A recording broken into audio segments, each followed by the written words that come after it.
Before we begin our journey on this peaceful night, take a moment to like the video, subscribe to the channel, and leave a comment telling us where you're tuning in from. It's always delightful to discover where our listeners rest their heads while traveling with us through these ancient memories. Chapter 1. The medieval manual that taught couples how to behave in bed.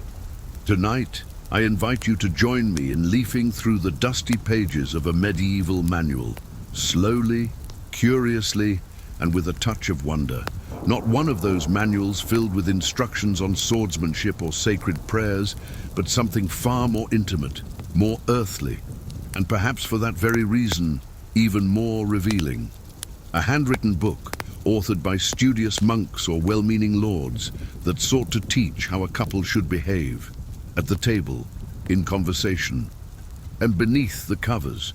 Some of these manuals were copies of religious treatises, adorned with margin notes, small sketches, and pious advice, ranging from "do not look upon your spouse with excessive desire" to more practical counsel, like "do not lie together on holy days, unless the cold is too great to sleep apart."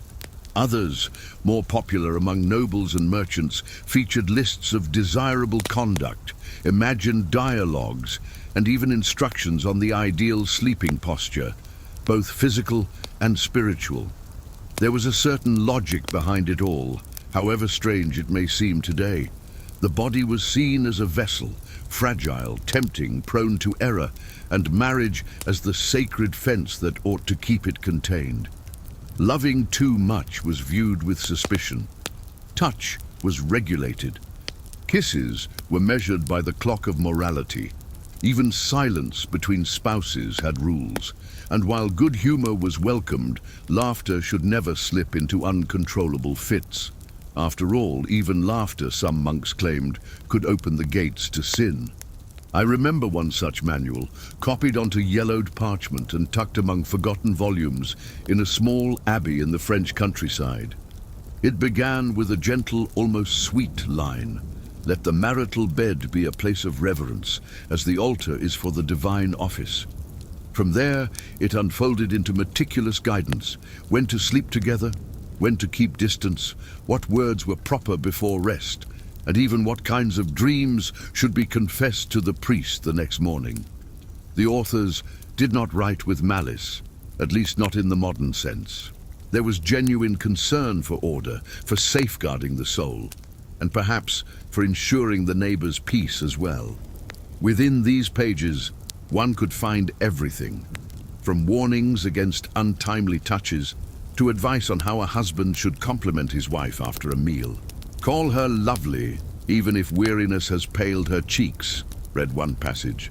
"For the female heart blooms with sweet words, and a happy home begins with gentle speech." Other parts veered between the curious and the unintentionally humorous. A chapter on nighttime behavior cautioned couples to avoid sudden movements that might startle the angels. There was even a list of tolerable positions, accompanied by modest or not so modest illustrations, and a final warning: what is natural does not offend the Lord, as long as it is done quietly and under sufficient covers. It was hard to tell whether the scribe truly believed all of it or merely copied it out, sighing softly with a weary quill. Yet even among all these rules, there was space for tenderness. A 13th century English manual encouraged husbands to warm their wives' feet with their hands before sleep, and advised that no argument should remain unresolved after the evening bell. "Let the couple lie down in peace," the text said, "for the soul that sleeps in anger awakens in restlessness." Amidst so many regulations and admonitions, it was comforting to find such small gestures, fragments of affection preserved in ink and parchment, crossing centuries with the gentleness of a midnight whisper. Many of these manuals were written by scholarly priests who had never married, yet they wrote extensively about how husbands and wives ought to behave. Perhaps that's why so many of their recommendations sounded more theoretical than lived. One advised that upon waking, the couple should say a short prayer together, not only to give thanks for another day of life, but for having resisted during the night the temptations of touch and dream. The devil, one rushed and faded marginal note warned, prowls more fiercely between warm sheets. Curiously, some texts even acknowledged, albeit modestly, that affection and pleasure had their place. Laughter between spouses is a sign of harmony, said a Florentine compendium, as long as it does not lead to frivolity. The words are cautious but reveal something more human, a shy recognition that beneath all religious and social obligations were two tired bodies seeking comfort from one another during long, cold nights. And even with so many prohibitions, perhaps the holiest gesture was simply to listen to one another before extinguishing the lamp. In some regions, there were even specific recommendations for days of the week.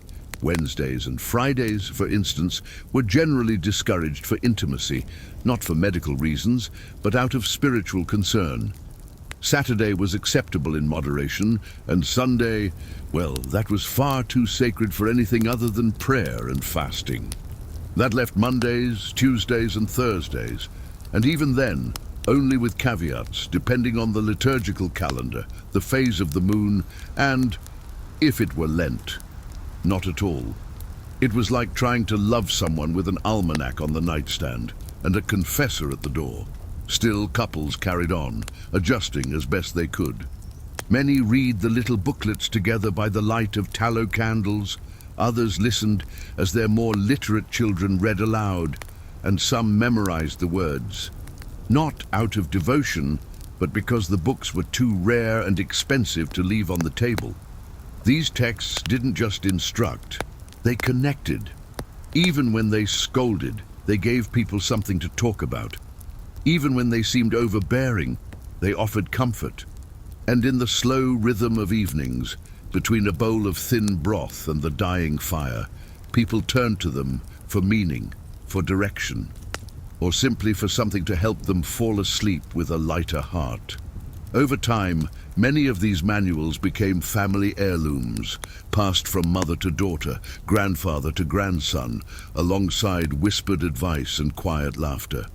Here, my grandmother would say, is what a man should do to keep peace in his home, but the rest you learn through time and silence.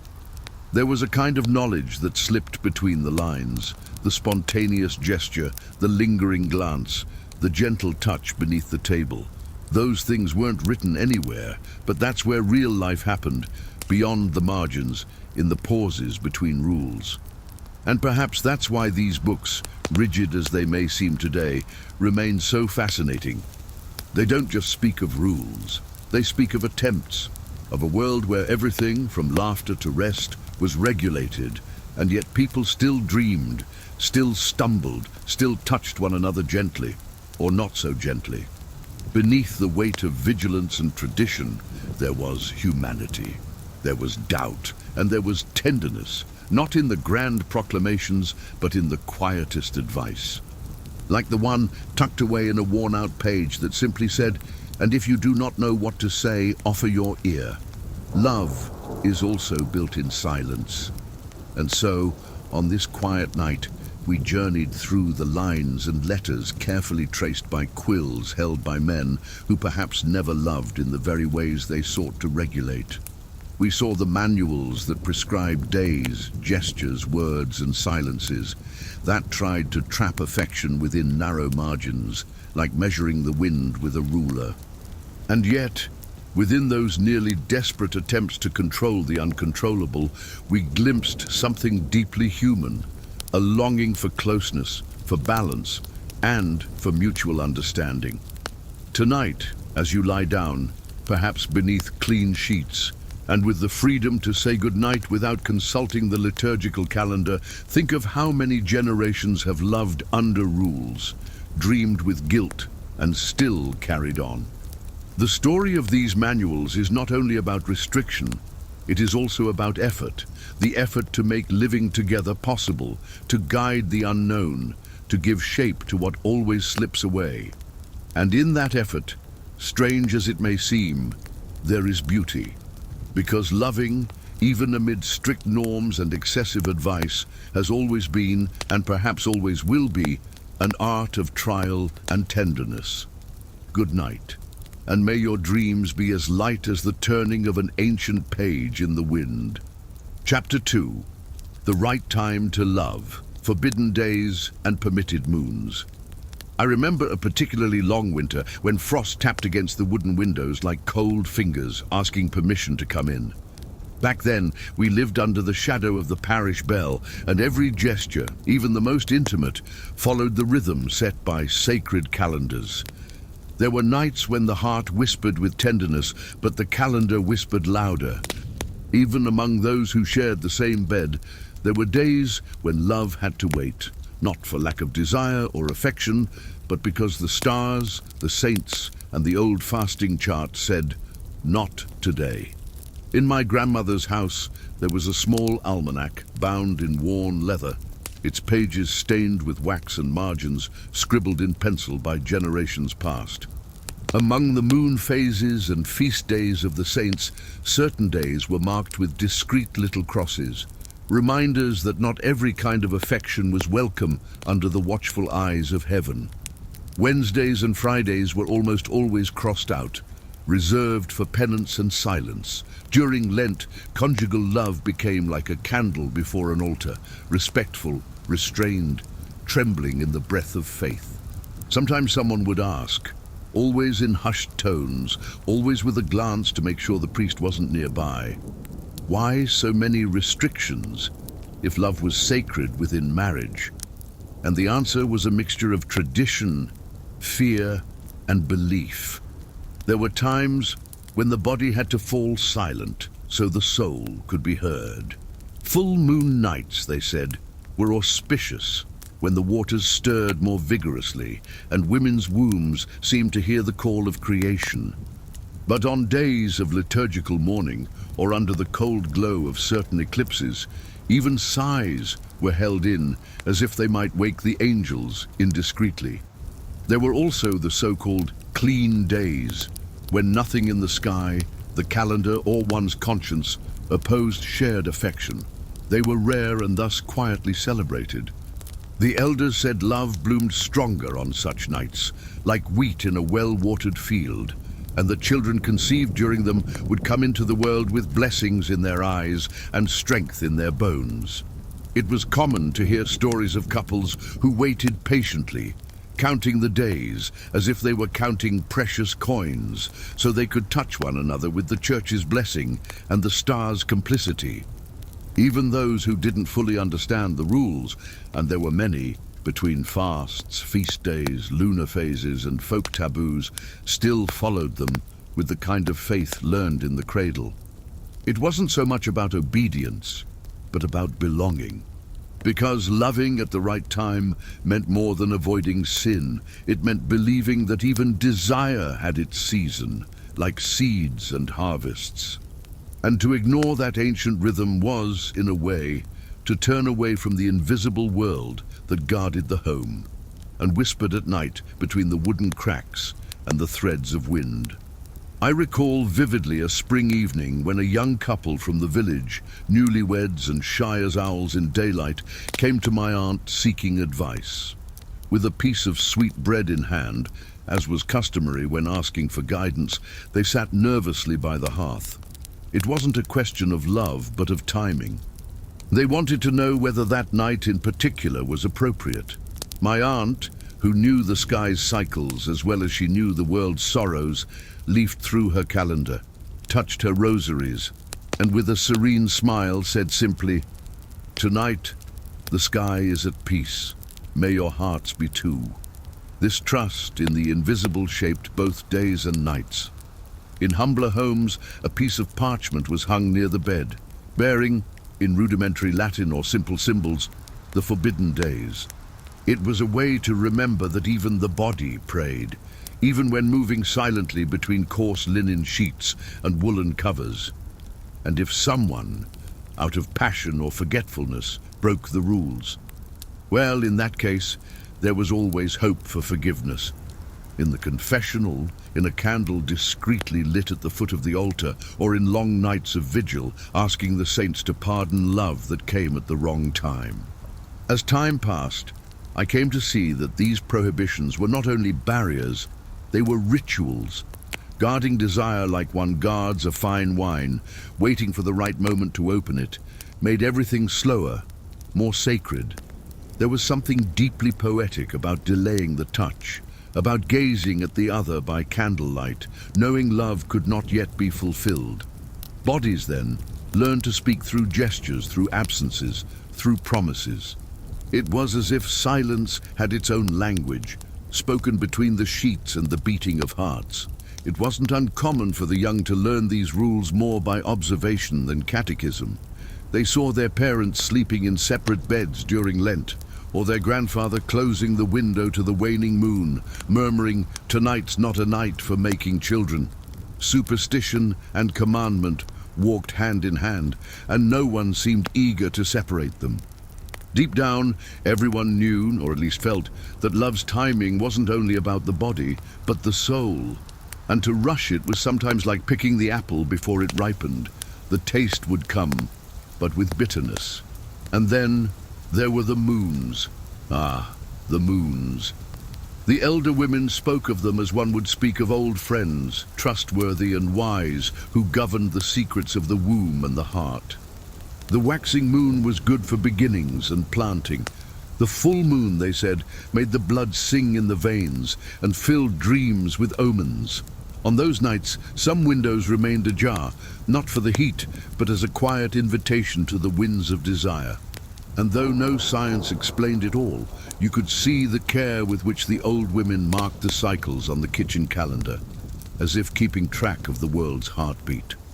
In the absence of formal astrology, folk wisdom reigned. Love, they taught, blossomed best when planted on the right day. There were moons for conception, moons for restraint, moons that called for stillness, and others that favored vows. And it didn't matter whether you were a landowning lord or someone with straw for a pillow. Everyone looked to the sky, seeking a permission not always granted by the earth. It was a subtle dance between desire and waiting, between impulse and reverence.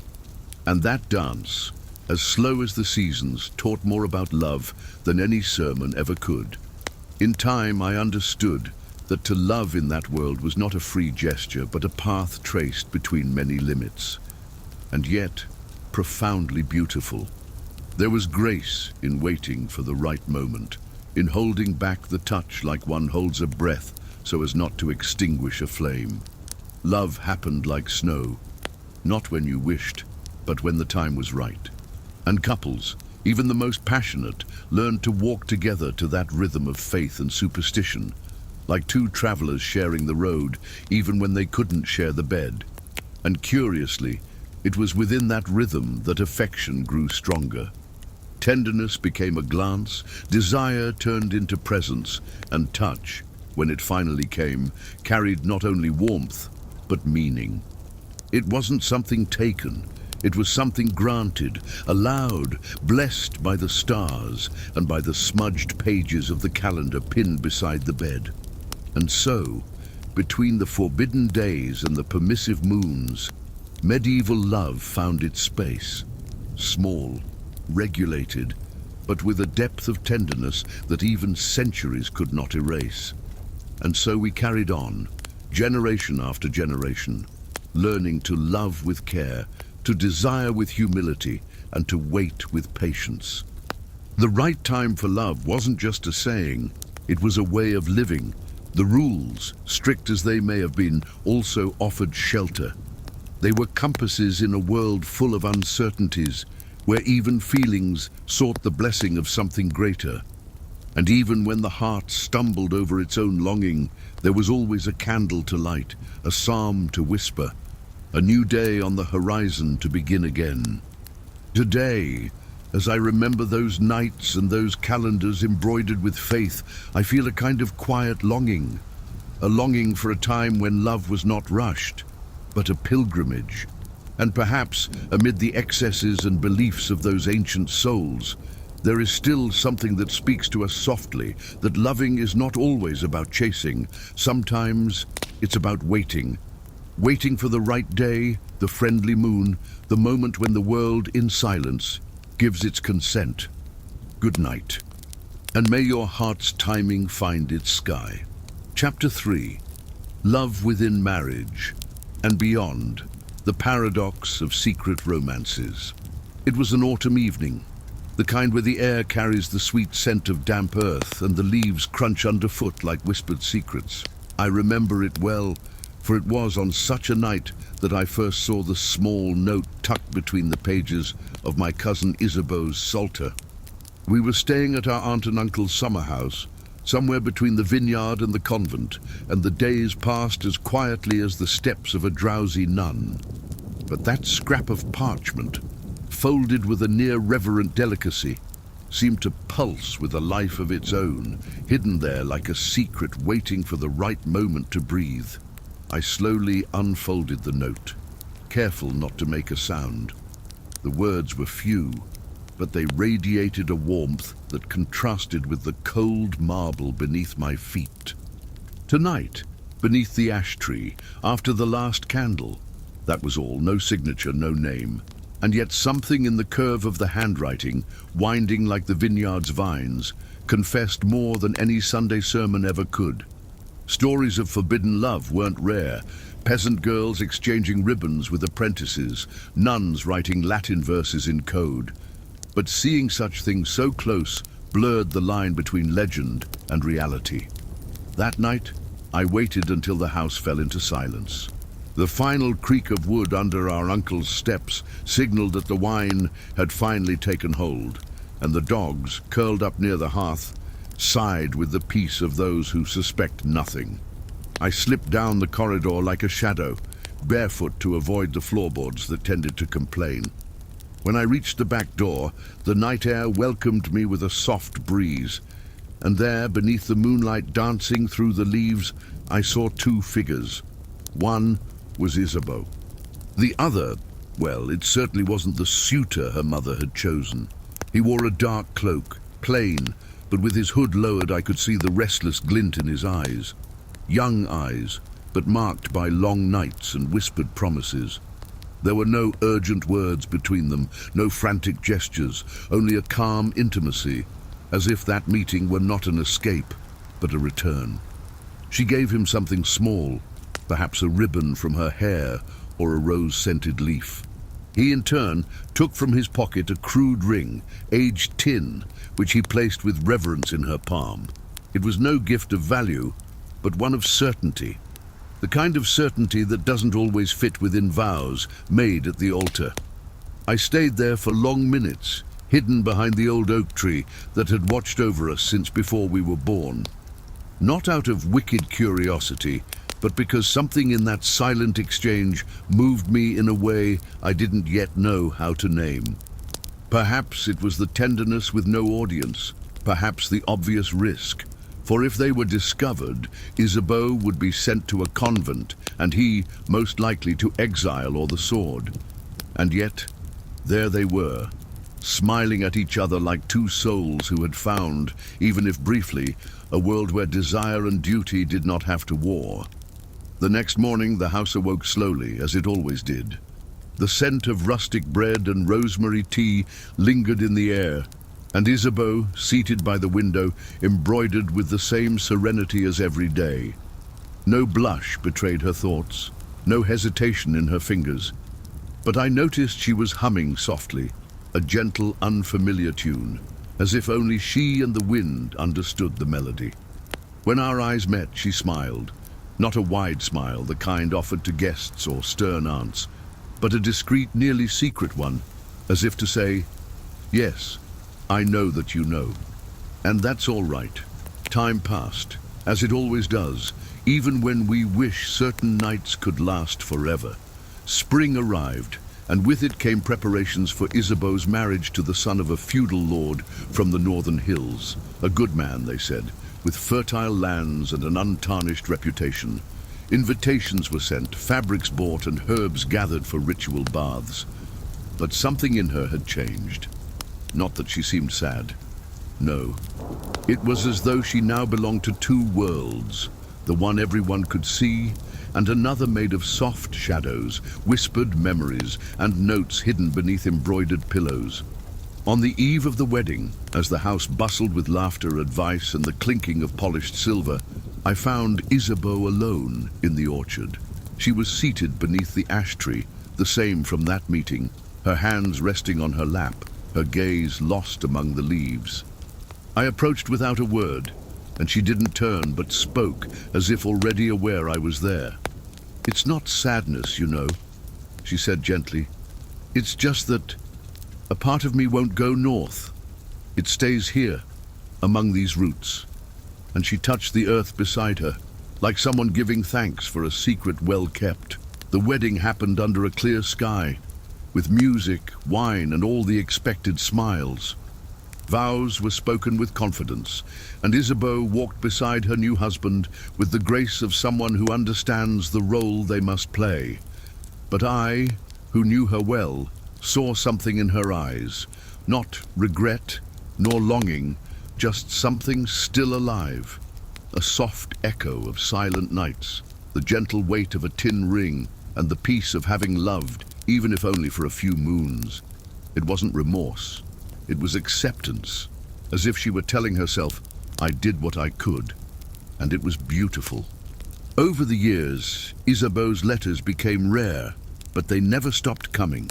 They were always brief, written in delicate ink on sturdy paper, sometimes accompanied by a pressed flower or an unfinished poem. There was a quiet sweetness in them, like someone smiling at an old memory while folding the linens. Her husband, it was said, was kind. They had children, planted wheat, and during festivals she led the songs with a steady voice. But in each verse there was a pause, brief, where the music seemed to hold its breath, as if she were listening to something no one else could hear. Years later, I heard from a passing merchant that a grey-haired traveller would often stop at a tavern near the northern hills. He always ordered the same drink, sat beneath the only glass window, and upon leaving, tied a small yellow ribbon to the wooden bench. No one knew his name. Some said he was a hermit, others a bard who had lost his voice. But an old maid once whispered that, on the days he appeared, the lady of the house, Isabeau, would spend the afternoon in the garden, her gaze fixed on the horizon, and a soft smile on her lips. The years flowed like the streams surrounding her new home, sometimes calm, sometimes rushed, always moving forward. When Isabeau finally fell ill, already old and surrounded by children and grandchildren, she asked that the psalter she had kept since youth be placed beside her bed. "There's a folded paper among the Psalms," she said in a faint voice. "Don't open it, don't read it, just let it be with me." And so it was done. No one dared to question her. That last night, a gentle breeze drifted through the open window, making the curtains dance like veils from a forgotten ceremony. They say that for a moment, she smiled with her eyes closed, as if hearing familiar footsteps beneath the ash tree. When her time ended, there were no grand speeches, no elaborate processions, just a respectful silence, broken only by the song of swallows returning to the fields.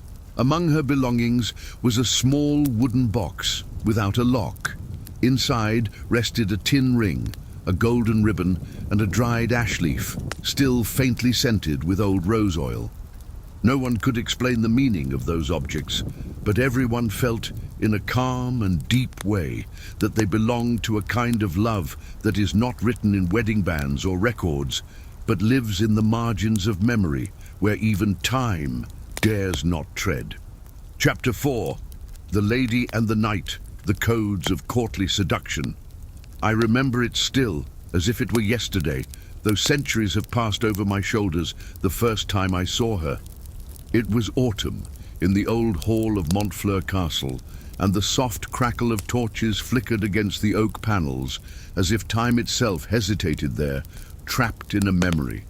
She wore a pale velvet gown, embroidered with golden threads, as fine as whispered promises. The nobles around us murmured about fiefs and hunts, but all I could hear was the sound of my own heart, timid like a page boy before the queen. In that court, where every gesture was measured and every word heavy with intent, her eyes met mine, and then looked away with the rehearsed precision of a play we had already performed 1,000 times in dreams. I remember how the rules of the game were silent yet unbreakable. A gaze held too long suggested boldness.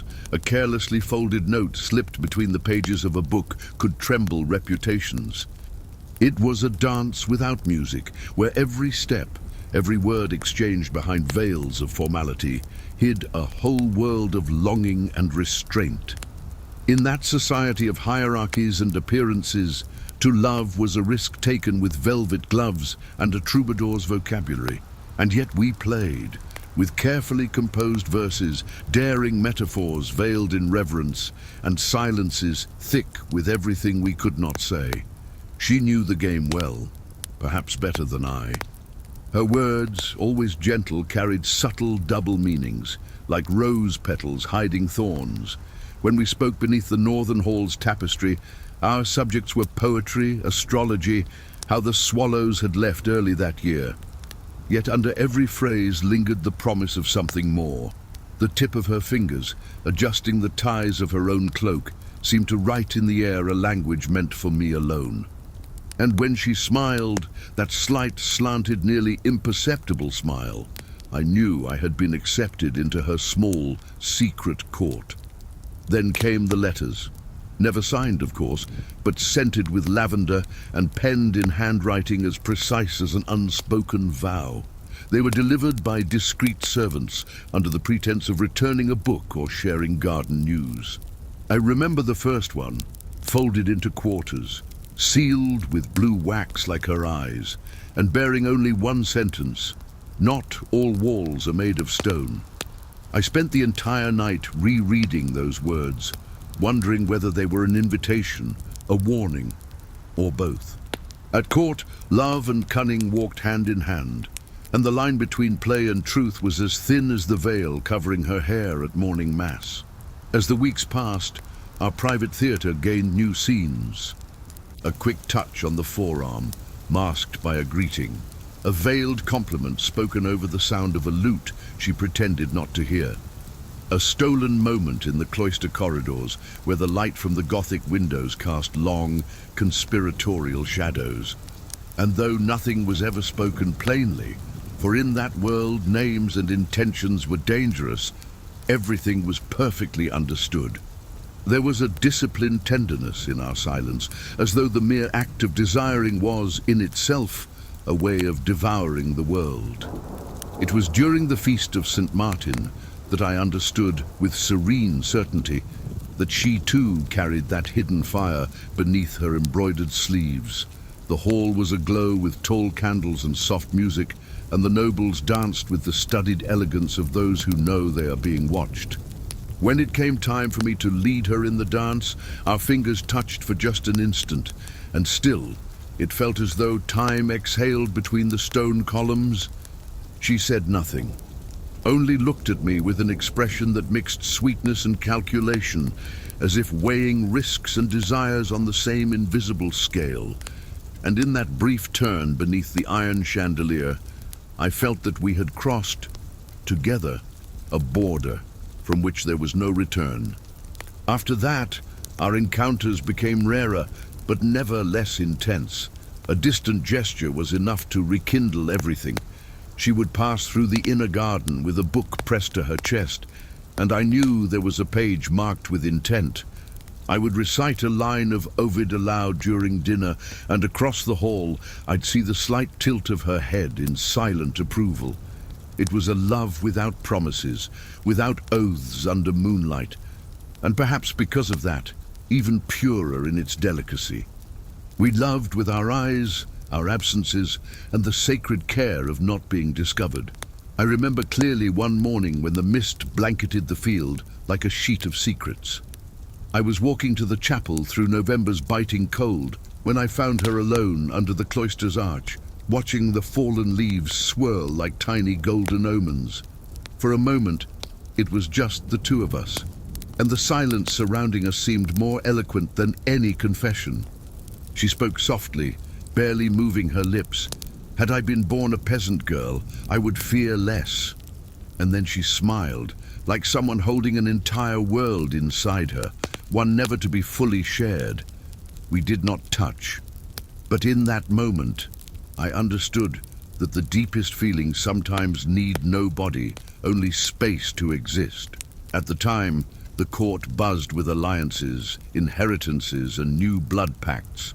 She, of course, was to be promised to someone. A count from the north, they said. A pious man, good administrator, with a thunderous voice and eyes fixed always on his lands. And I would be sent on a campaign to distant territories, escorting the Duke's youngest heir. That's how many love stories end. Not with an ending, but a string of prolonged interruptions until time turns urgency into memory. And still, I felt no sorrow, only the sweetness of having lived it, even if just for a few seasons. The last time I saw her, she was sitting beneath the cherry tree in the inner courtyard, writing in a small leather-bound notebook. Spring lingered in the air, and the scent of newly bloomed flowers mingled with the gentle warmth of sunlit stone. When I approached, she did not flinch. She simply closed the notebook gently and said without looking at me, "There are words that must be written, even if no one reads them." I understood. That was the gentlest farewell we could offer. Not with tears or promises, but with the quiet acceptance that our part in that play had been brief and true, and that, like the verses of a poem never recited, our affection would remain in the space between the unread pages. As I departed, I took with me a ribbon she had once dropped deliberately, a deep blue, like the sky just before nightfall. It wasn't much, but it was enough. On difficult days, when the world seemed to collapse under the weight of duty and silence, I would touch that piece of cloth and remember the sound of restrained laughter, the touch of hidden words, and the fleeting brightness of something that, though brief, was deeply real. And so among maps, armor, and campaigns, she remained, not as sorrow, but as a gentle memory, the remembrance of a love that knew how to stay quiet with the same grace with which it had been born. The years passed like wind-blown leaves, some soft, others full of steel and snow. I stood in many courts served just lords and others less so. I saw cities burn on distant horizons and heard songs rise from ruins. But in every hall I entered, in every woman's voice reciting poetry, I heard hers behind it all, a distant echo guarded in the corridors of memory. We never wrote again, never met again. But from time to time I heard rumors of a countess from the north, known for her discreet gatherings, her vast library, and her fondness for old verses. They said she never grew particularly fond of her husband. They said other things too. But I only heard what I chose to believe. Today, when the cold draws me nearer to the fire and young apprentices ask for stories of old times, I tell them about campaigns, kings, and battlements, but never about her. That tale I keep for myself. And when sleep comes gently, carrying the soft contours of a distant past, it is always to the sound of leaves falling in the cloister that I drift away. For some loves need no endings, only silence and care. And there are memories, like unread poems, that remain whole simply because they were never torn by time's hand. And so, I let her live where she always belonged, in the spaces between days, in the pauses between one march and the next, in the quiet distance between a prayer and a sigh. There was never a portrait, nor a relic beyond that blue ribbon, now slightly faded, kept between the pages of a book I never lend. But when the wind blows from the north and the afternoon light spills low into my chamber, I could swear she still walks among the cloister's columns, her dress whispering secrets only the old ones know how to hear. And if by chance, in another life or season, our paths should cross again, I expect no vows, no late promises, A glance will suffice, a gentle tilt of the head, and I will know that somewhere in time, even for the briefest of instants, like the scent escaping an old letter, we played the courtly game with grace, and we won. For even without crowns or altars, there was between us the rarest of pacts, one sealed in silence, remembered in tenderness, and carried forever in the quiet heart of those who knew how to love in secret. Chapter 5. Forbidden Confessions. When Desire Became Sin. It was winter when I first heard that confession, whispered so softly it seemed unwilling to exist. I was no longer young, yet not old enough for the world's eyes to ignore me, but there was something in that trembling, almost ethereal voice that stayed with me. The breeze passed through the chapel's stained glass like cold fingers seeking silence, and from the worn wooden pulpit, the monk simply nodded. In those days, dreaming wasn't just a play of the mind, it was a matter of the soul. And if the dream involved desire, well then, it bore the weight of sin. I remember the boy's face, still bearing the soft fuzz of youth on his chin, his eyes heavy with guilt, barely able to meet mine. He said he had dreamed of the blacksmith's daughter, how she smiled at him beneath the moonlight, her golden hair slipping from her scarf like shy rays of sun. Nothing happened, he murmured, but I woke, restless. That was enough. In the century we lived in, it didn't take touch, words, or even a prolonged glance.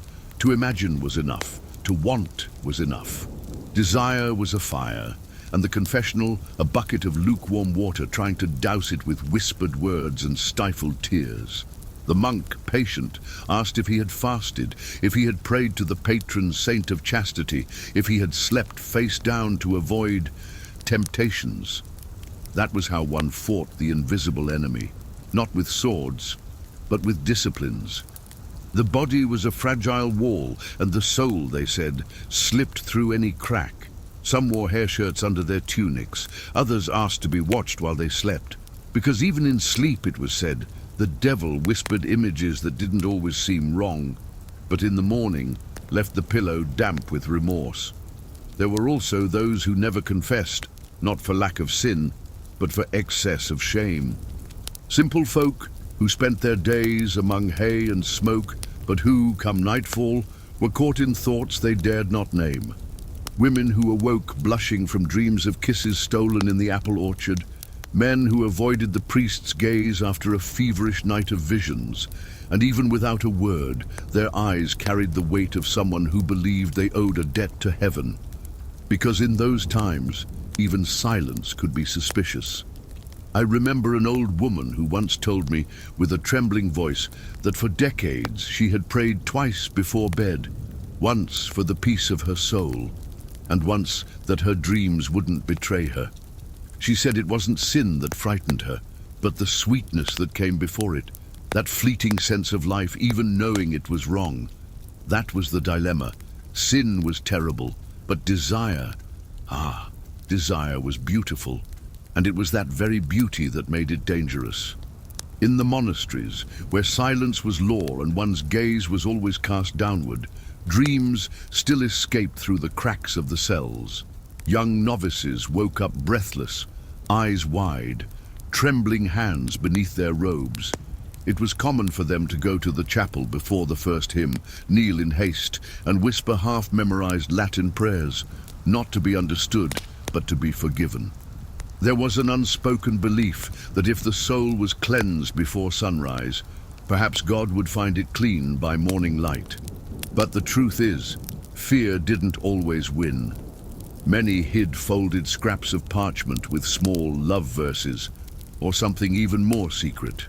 Timid lines written under the flickering light of oil lamps, always scratched out, as if even the paper hesitated to carry such words. I once found one inside a book of Psalms. If heaven denies me your name, let me feel it in the dark. It was unsigned, of course, but there, among pages of penance and redemption, rested the silent proof that even the most devout sometimes preferred tenderness to salvation. There were also premonitory dreams, or so people believed. Some nighttime visions were confessed with the same weight as a crime. "Father," said a farmer, hat in hand, "last night I saw my neighbor wrapped in flames, but she smiled at me as if the fire didn't touch her." The priest would sigh deeply, swing the incense with extra force, and prescribe 3 days of fasting and cold morning baths. It didn't matter that the man had never even held the girl's hand. The mere fact that his heart had burned was seen as a spark from hell. And so many came to fear the night, not thieves or wolves, but what their minds dared to do when no one was watching. Some slept sitting up, others prayed until they collapsed, and a few, from sheer exhaustion, fell into dreamless sleep, the only kind considered pure.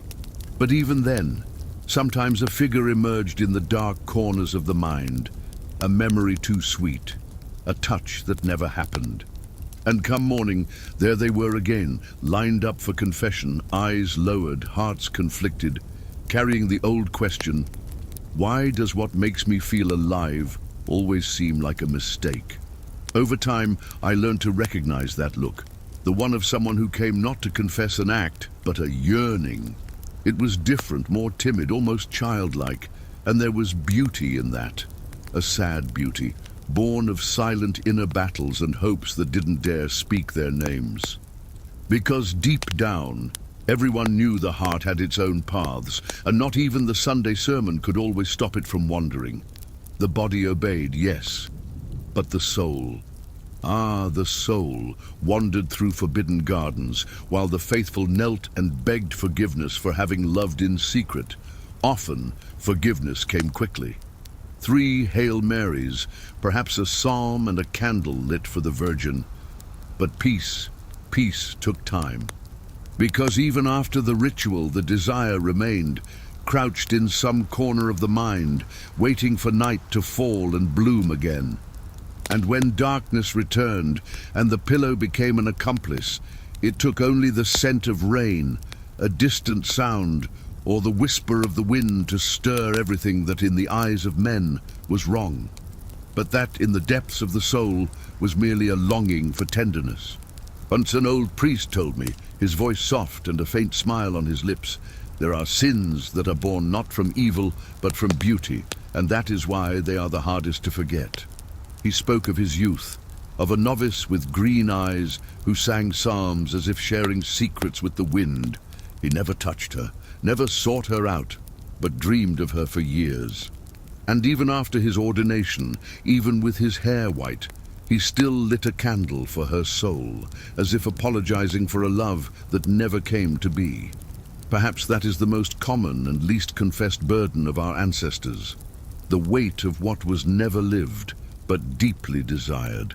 The nights when a name echoed in the mind's silence, the mornings when one woke with a tight chest, and the certainty that something beautiful, yet forbidden, had bloomed within. And so the days passed, between prayers and sighs, trying to erase with devotion what the heart scrawled each night on the secret parchment of dreams. There were those who believed such desires came as a test of faith, a silent trial sent from heaven, or perhaps from something darker. One man told me with teary eyes that for years he had dreamed of a woman he'd never met. She wore a blue veil, he said, and called me by a name that wasn't mine. He fasted, made pilgrimages, immersed himself 3 times in sacred waters, but she returned. She always returned. And one day, exhausted, he decided perhaps the true sin wasn't the dream, but the fear of dreaming. In those times, it was believed that the devil disguised himself in gentle forms, smiled with familiar faces, and whispered promises of affection only to confuse the righteous. So every tenderness was suspicious. A caress could be temptation, a lingering glance, a trap. But the heart, foolish and stubborn, didn't know such rules. It beat faster at a beloved voice, trembled at a remembered touch, and sometimes preferred the torment of longing over the emptiness of obedience. And so, night after night, sincere souls waged silent battles against feelings that, though forbidden, bloomed like flowers between stones. I remember a young woman who came to chapel every Sunday, her hair tied back with worn ribbons, her eyes lost among the candles. One day, with trembling hands, she dropped a small folded paper onto the altar. It was a note addressed to no one, or perhaps to someone who never existed. It read, "If loving in silence is a sin, then at least let me dream without fear." That stayed with me, because back then fear was routine. Fear of error, of desire, of being seen as someone who felt too much. And yet, deep in people's eyes, there was always a flicker of tenderness no penance could erase. As if heaven itself understood that some sins did not deserve the names they were given. They were merely human expressions, too vivid for an age that tried to smother everything fiercely alive. And so, night after night, century after century, countless hearts continued loving in secret, confessing through sighs and seeking in the darkness of dreams what daylight forbid. Over time, many of these stories faded, whispered into stone walls, dissolved in incense smoke, forgotten among the pages of books that only recorded what was permitted. But the emotions remained. They linger in the worn pews of ancient churches, in the knee-shaped marks pressed into the floor, in the unsigned letters buried beneath altar boards. Each murmured confession was an attempt to balance the weight between heaven and heart, to live righteously without smothering what pulsed inside like a quiet, constant drum. And perhaps that is why, even now, when I close my eyes to the sound of the night wind, I can still hear the echoes of those voices. They do not sound like guilt nor like temptation, but like humanity. Imperfect, yes, but deeply beautiful in its fragility. May we all, on this quiet night, have the right to dream without fear, and may our thoughts, no matter how sweet or dangerous they may seem, find rest where there is no judgment, only understanding. Good night, and may your dreams be tender, light, and entirely your own. Chapter 6. Herbs of Desire. The medieval aphrodisiacs that promised to rekindle love. I remember a particularly quiet night in a village where even the owls seemed to nap among the plum tree branches.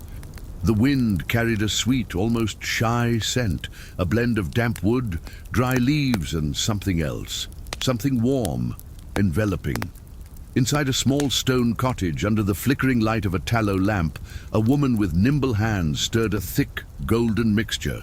Honey, red wine, and dried roots that grew only near the river stones, harvested at dusk.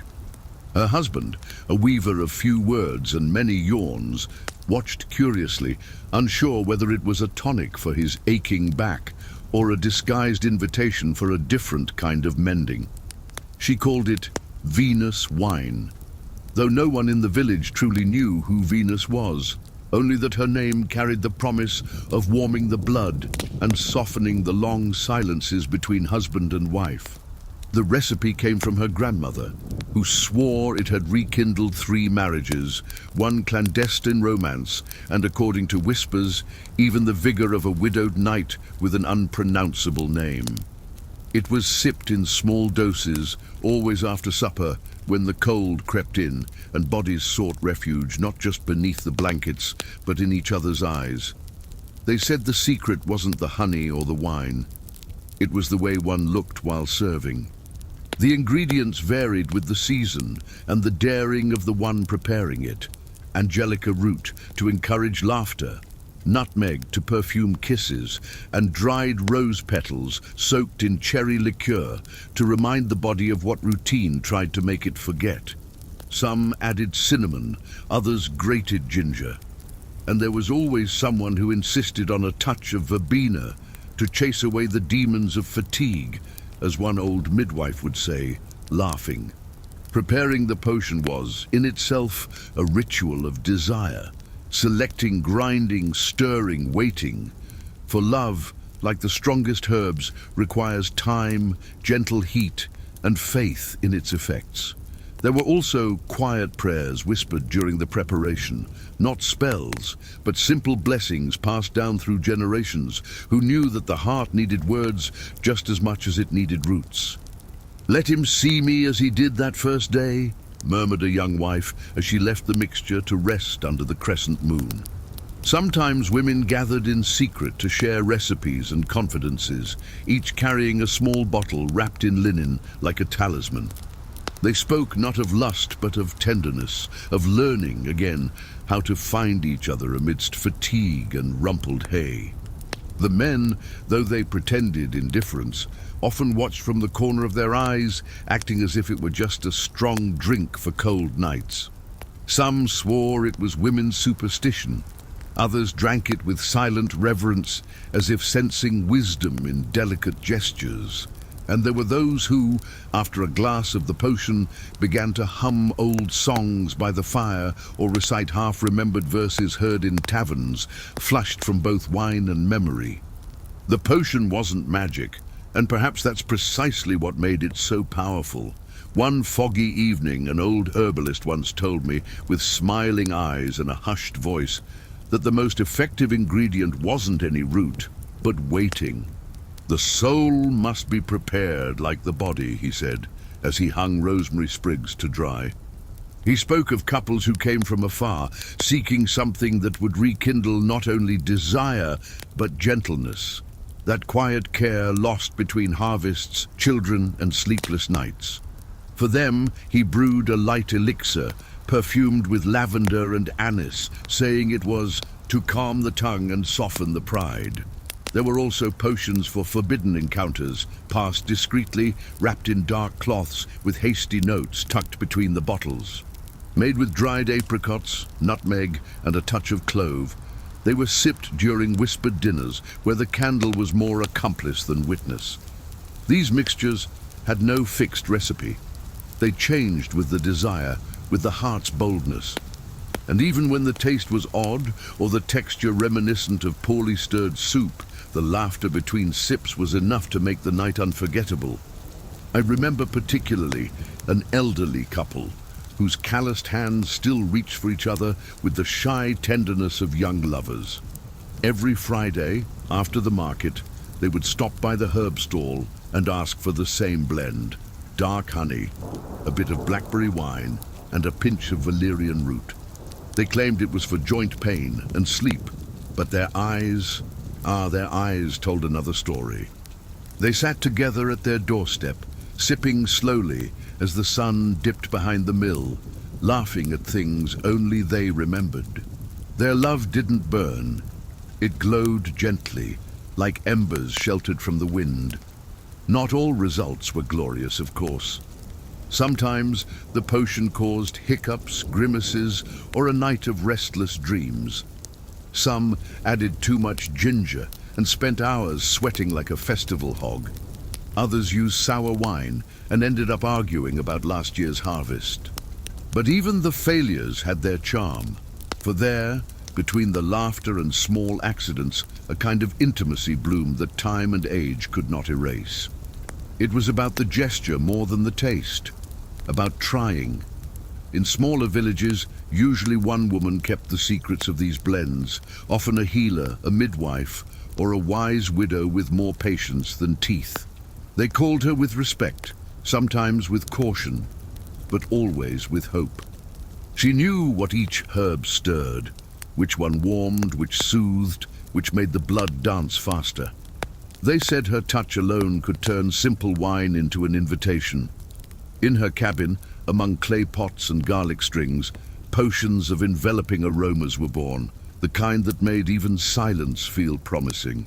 Many came not to rekindle love, but to find it for the first time. Shy hearts, lonely widowers, hopeful youths. And she listened without hurry, asking about dreams, fears, what warmed their memories. From their words, she adjusted the proportions. More honey for the gentle, more wine for the bold, and a touch of mandrake root for those carrying old scars. The potion, then, became more than an elixir. It became a liquid mirror, reflecting what each longed to rediscover. Over time, these recipes began to circulate, scribbled on loose pages of apothecary books, on parchment stained by hurried fingers, even in fairground songs where discreet verses taught, in code, how to boil sweet vinegar, or which flower would open the chest to touch. Some doubted their effectiveness, and that was fine, because more than stirring desire, these blends awakened presence. As they drank, they looked into each other's eyes, felt warmth on their lips, listened to silence more attentively. And perhaps that was the true enchantment, to remember how to notice the other, there, alive, breathing beside you. On colder nights, when the wind howled through the window cracks and the fireplace flame trembled like it was afraid, many couples would retreat with steaming cups, the scent of cinnamon and mint mingling with straw and longing. The potion was sipped in slow mouthfuls, like a shared secret. Between sips, stories would surface, from childhood, a forgotten mischief of when they were still only promises to each other. And when sleep finally came, it was soft, warmed by sweet memories and dreams scented with old perfumes. As the night deepened, when the village sounds faded and even the roosters held their breath, all that remained was the faint murmur of sleeping homes, and here and there a candle still burning in a window, where two bodies shared not just a bed, but the comfort of having tried once more. Perhaps the mixture hadn't rekindled flames as in ancient tales, but it rekindled smiles, and for many that was enough. Because in gathering roots, warming wine, and waiting for the other to arrive, there was a ritual of care worth more than any spell. In time, some of those recipes were forgotten, not because they failed, but because the world traded its rituals for haste.